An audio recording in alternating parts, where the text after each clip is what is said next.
Now, the trumpet in Revelation 9, that took place between 636 and 936, 300 years. These are the scorpions, these are the Saracens, these are the children of the desert. This is the fifth or the first woe trumpet, or the fifth trumpet in line. Then you find the second woe trumpet, or the sixth. These are the Turks. And this, in the second half of Revelation 9, takes us from 1062 through to 1453, when Constantinople was taken, the great jewel of Christianity in the East. These two are woe. Why? Because unlike the German barbarians who accepted Christianity and the empire in Rome did come back again, when the Saracens went charging out of Arabia and swept right across the north of Africa, right up into Spain, and then did a right-hand turn and went right up there to Constantinople, when these Saracens went swarming across like locusts, they were never ever going to be converted to Christianity. Never. It was the other way around. You believe in Islam or die. That's why this is going to be woe. These barbarians accepted Christianity. These Saracens are not going to accept Christianity. Nor would the Turks. They would destroy everything in their path, and unless you were converted to Islam, you were dead. The sword or Islam. So God says, if you think that was bad, wait until I pour out my judgments with the fifth trumpet and the sixth trumpet. It is woe. Now there's where the West came back. So in 800 AD, the Western Catholic Holy Roman Empire started to emerge in 800 AD. So the barbarians accepted Christianity and the West came back. It was only eclipsed. That is why the West, compared to the East, this is woe. Now chapter 9, both first parts and second parts. First half of chapter 9 is all about, up to verse 12, so verses 1 to 12, we are concerned predominantly with the spread of Islam. Islam, submission. If you met somebody who was a member of Islam, they are a member of a group who are submissive. So that's what the word Islam means, submission. If you're a Muslim, the word Muslim means a believer. So you are a believer in Islam. You are a believer in submission. Now there is the result of the fifth angel blasting his trumpet. There's the result of verses 1 to 12 of Revelation 9. That Islamic empire that stretched from the coast of Spain right up to the border of India, that was the result of after 200 years. So from the time of the death of Muhammad, 200 years later, that was the result. And that Islamic empire eclipsed even the Roman Empire. The capital of the Islamic empire was Medina. Its capital then moved up to Damascus. And then its capital finally rested at Baghdad. And if you went to Baghdad, it rivaled Athens and Rome in its glory. If you were a person living in the time of the Islamic Empire and you wanted to journey from one end of the empire to the other, it would take you nearly 1 year to traverse the entire length of the Islamic Empire. That was the result of what Muhammad started. But no, really, that was the result of the fifth angel, God's judgment upon the Eastern Roman Empire. Let's have a look now at verse 1 and 2 of Revelation chapter 9. In these first two verses, it will enable us to unlock the true meaning of the rest of the verses in Revelation 9. So in verse 1 and verse 2, these words, and the fifth angel sounded, this is the first woe trumpet, the fifth angel sounded, and I saw a star fall from heaven unto the earth. And to him was given a key to a bottomless pit. And he opened the bottomless pit, and there arose a smoke out of the pit as the smoke of a great furnace, and the sun and the air were darkened by reason of the smoke of the pit. Now let's get something really clear in our minds to start with. This star is a man. We know that because verse 1 says, a key was given to him and he opened the bottomless pit. This star, or this meteor that fell from heaven to the earth, was a man. I'm going to endeavour to prove that as we go through. So verse 1 is Muhammad, the prophet of Islam, the founder of the Islamic faith. Now we'll show you as that works as we go through. Now to Muhammad, who was the star that fell from Mecca to Medina, and he went crashing to the earth, and all the things that he was to teach, all the things that he was going to do to the Arabians would be a terrible judgment upon the on the eastern third of the earth of the Roman Empire. Now let's first of all make sure we've got this clearly in our minds with respect to what was Muhammad given and what did he do with what he was given. Well, the record also says he was given a key to the bottomless pit. Now this is the thing we need to get our head around from the very beginning. We've got this expression in the English, in the AV version of the Bible. It's called the bottomless pit there at the end of verse 1, and it's called the bottomless pit in verse 2. Now here we have this expression in the English, bottomless pit, is used 7 times in the book of Revelation. So it's used in chapter 9 verse 1, it's used, I'm talking about the English expression here, the word bottomless pit. It's used in verse 2 of Revelation 9. The expression in the English is also used in verse 11 of chapter 9. It's used in chapter 11 verse 7, chapter 17 verse 8, chapter 20 verses 1 and 3.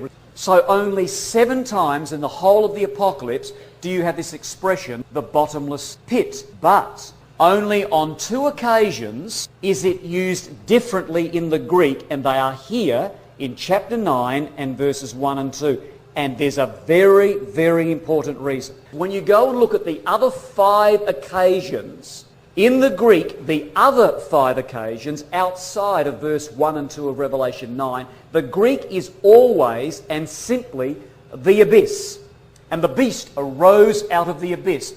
Those 5 occasions outside of these 2, it's only the abyss. So you could scrub out the expression bottomless pit and simply refer to the abyss. But Muhammad was not given the key to the abyss. He wanted the abyss. And all of the caliphs that came after him, the captains of the faithful, the caliphs that followed Muhammad, they too, these leaders of the Saracens, they wanted the abyss, whatever the abyss was. Muhammad was not given the key to the abyss. He was given, as it is in the Greek, he was given the key to the pit of the abyss, and there's a difference. So in the RV, in these 2 verses, verse 1 and verse 2, it is correctly translated as is in the Greek. Muhammad was given the key to the shaft of the abyss, not the abyss itself. That is what he wanted. That is what he got the key to. Now we've got a little expression here to say this, and we'll endeavour to prove this with a couple of quotations. This key that Muhammad was given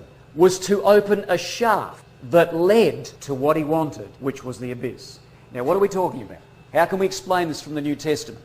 Let's have a look at this quotation, which is a really good quotation, and it's found for us in John chapter 4. Now, in John chapter 4, to show us what we mean by Muhammad was given the key to the pit or the shaft or the tunnel that led to an abyss. When we go to John chapter 4 and verses 11 and 12, you see the word well that is used, and the word well is used twice. Now, you know the story. Jesus came to the woman of Samaria. Jesus asked the woman of Samaria for drink. The woman said to Jesus, "Sir, you're a Jew, and I'm a Samaritan woman, and you are asking me for drink?" Well, of course, Jesus responded to the woman of Samaria and said, "If you had known the gift and the person to whom you were speaking to, then you would have asked of me, and I would have given you living water to drink." The woman is there listening to what Jesus is saying and saying, "Sir, you're saying to me that you have got water to give me?" She said, "The well," and it's twice used in John 4, which is the Greek word pit, and it's the same Greek word used here in Revelation 9. The woman turned to Jesus and said, "Sir, you have nothing to draw with. How is it that you are offering me this water? You have nothing to draw with, and the well, or the shaft, or the tunnel, or the pit that leads to the water that you are saying you can give me is deep." That shaft, that tunnel that led to the water was 150 feet deep and 8 feet wide. So there is an example in the New Testament where the woman says, if you want water, the only way to get the water is to go down through the shaft. And it's a long way. Now that's exactly the idea here in Revelation 9 and verse 1. Muhammad was given a key to a shaft or a tunnel that would lead to the abyss. Now what are we talking about? Here is the abyss, Europe. And Muhammad wanted the whole of Europe converted to Islam. He wanted to get in there to the Catholics, and he wanted to, well, you'll see in a moment, cleave their skulls. He wanted to get into Europe and take all of Europe. He wanted the abyss. But if you look at Revelation 17 and verse 15 and compare that with Revelation 17 and verse 8, you read that the abyss, which is the bottomless pit, The abyss are peoples and nations and tongues, this great mass of people in Europe out of which the beast would ascend. And Muhammad wanted the abyss. What did he get? God says, you are getting the tunnel. There is the pit. And Muhammad was given a key to open up that area and use that as a tunnel and stream out of Arabia and Palestine and Israel up into this area. He tried to get into the abyss. If Muhammad and the caliphs that followed him, the Saracens, the children of the desert, if he could control Arabia, which he did, he welded all of these factious tribes together, these pagan Arabians, welded them all together, great stream of locusts. His successors conquered Syria and Palestine. He then had the open way, he had the tunnel to take Europe. And these Saracens streamed out of this tunnel right across northern Africa, right up into Spain. And they went the other way, and they went right up there into Constantinople. Muhammad, the star that fell to the earth. Just something about him and a bit of history, and then we'll pick up how the record talks about it in Revelation 9. Now, in AD 609, a very, very important year for the Islamic faith, because that was when Muhammad had his great vision, this imposter he was. AD 609, Muhammad was 39. So this fellow, he's lived in Mecca all his life, 39 years old. He goes up to a mountain, he has a vision. He comes down, he writes a bit of stuff on some paper. Goes back up on the mountain again, has another vision. Up and down the mountain, having all of these visions, you see. Now Muhammad, born in Mecca, his father died before he was born. His mother died before he was 6. His grandfather picked him up, looked after him for a little while, and then his grandfather died. Well, then his uncle picked him up, and his uncle started to look after him in Mecca. And his uncle was a powerful man in a powerful clan. And his uncle became his protector. So when he gets to 39 years of age and he has these visions, something was astir in Mecca. Now Mecca, there was a crossroad to a lucrative caravan trade. How's this going to impact on Muhammad and this star? See all these roads? I mean, you've got all of these sailing vessels that came from East Africa and India with all their spices, and they moved up into Egypt, and all these roads went out of Mecca. It was a very, very lucrative trade route. Not only so, but in Mecca, the times of Muhammad, they're all pagans. And Mecca was the site of Arabia's holiest pagan shrine. So these Arabians were all pagans, and they worshipped 300 gods. So they worshipped water, a bit of wood, tree. And so what they had in this Kaaba, they also had this black rock. It was a meteor. And this black rock was wedged into the side of the mountain. And they used to kiss it. Now the interesting thing about the Arabians is they loved to fight. There are two things they honoured: manliness. Look after your woman. Look after your well. Look after your pasture. And they loved orators. If you were good at poetry, they just idolised you. So if you were a poet or a man poet, they loved you. But they used to fight. Fighting over water, fighting over very scarce pastoral lands. But when they got to the Kaaba, they weren't allowed to fight.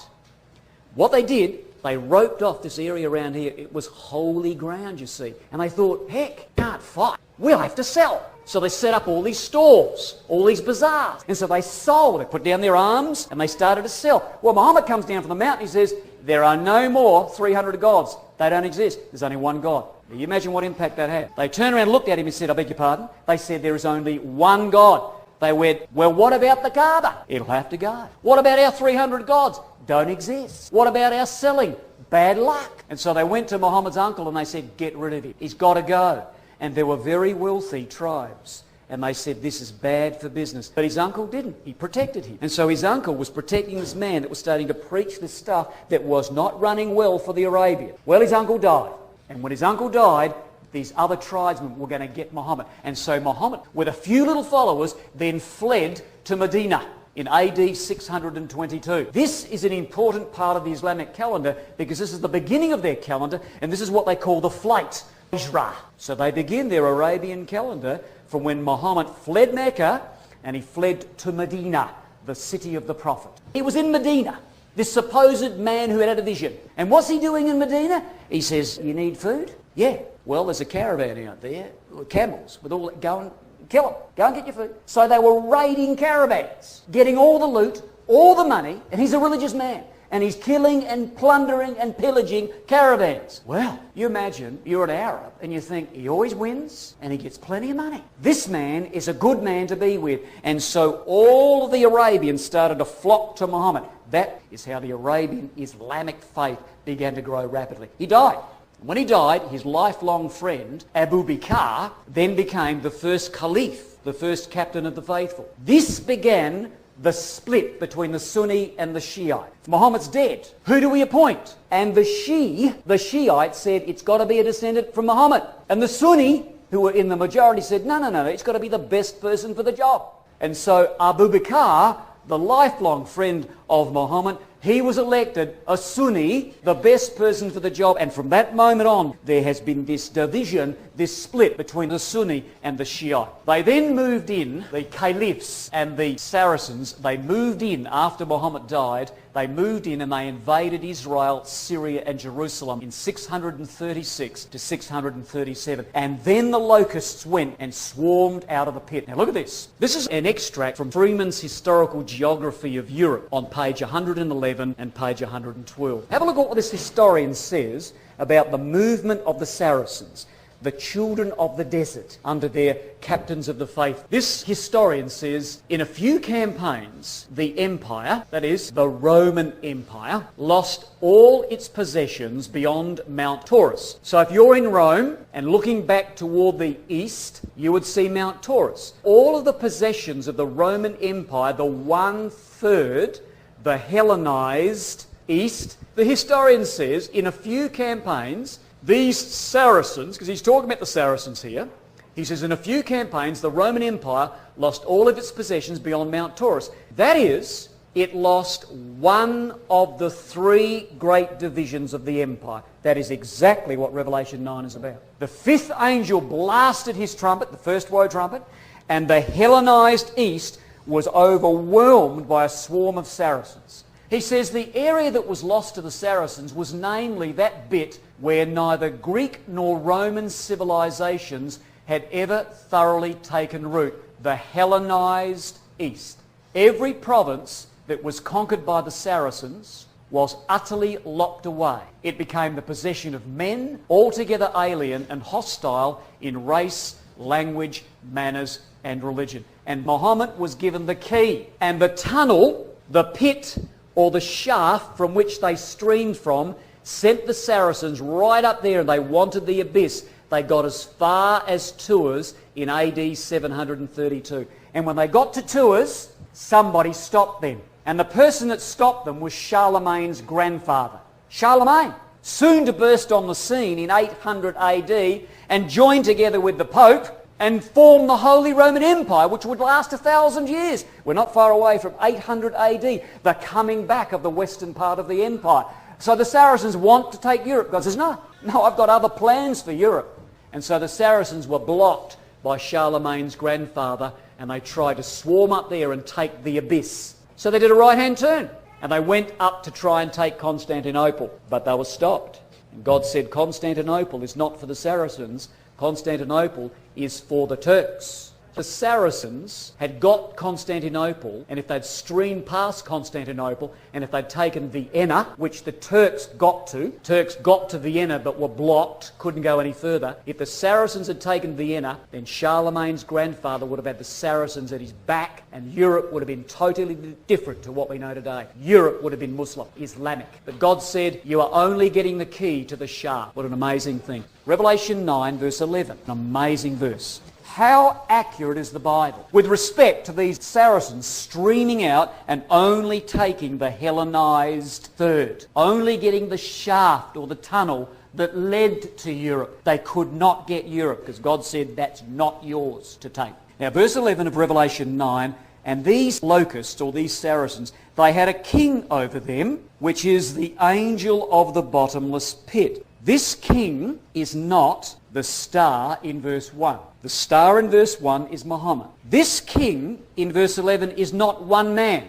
They are kings. They are caliphs. Now we read the words again.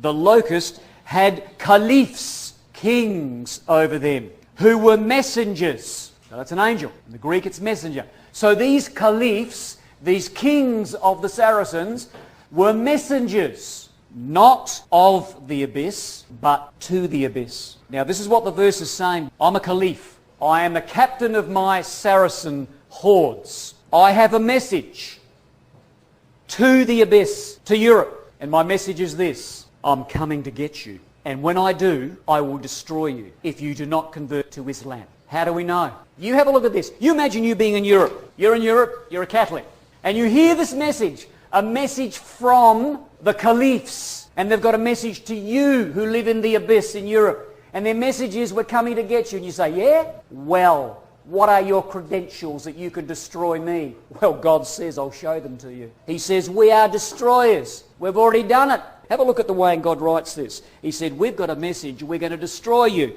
And the record says there in Revelation 9 verse 11, the name of these caliphs or these kings is in the Hebrew, destroyer, in the Greek, destroyer. So have a look at our CV. Look at our resume.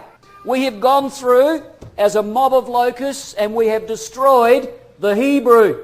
And we've swept across the top of the Hellenized Greek part of the Roman Empire. We've destroyed the Greek and we're coming to get the Latin. That's why you don't have it written in the Latin. God left the Latin out because they'd never do it. Be converted to Islam or be destroyed, as we have surely destroyed the Hebrew portion of the empire and the Greek portion of the empire. What an amazing thing. Now, the locusts. How mean these locusts looked. Now we see in verse 3, this is a good reference to the Saracens, and it says there arose or came out of the pit or the shaft smoke, and then locusts came out of the smoke upon the earth. Why does God call the Saracens locusts? Was it a fitting symbol? Absolutely. Because if you ask anybody in Syria where locusts come from, they say Arabia. They all come across from Arabia. So God says geographically, I'm choosing a very apt symbol to show you that Saracens, I'll call them locusts, these children of the desert. Another very interesting proof with respect to locusts is that in fact the locust is used in parts of Arabia as their heraldic symbol.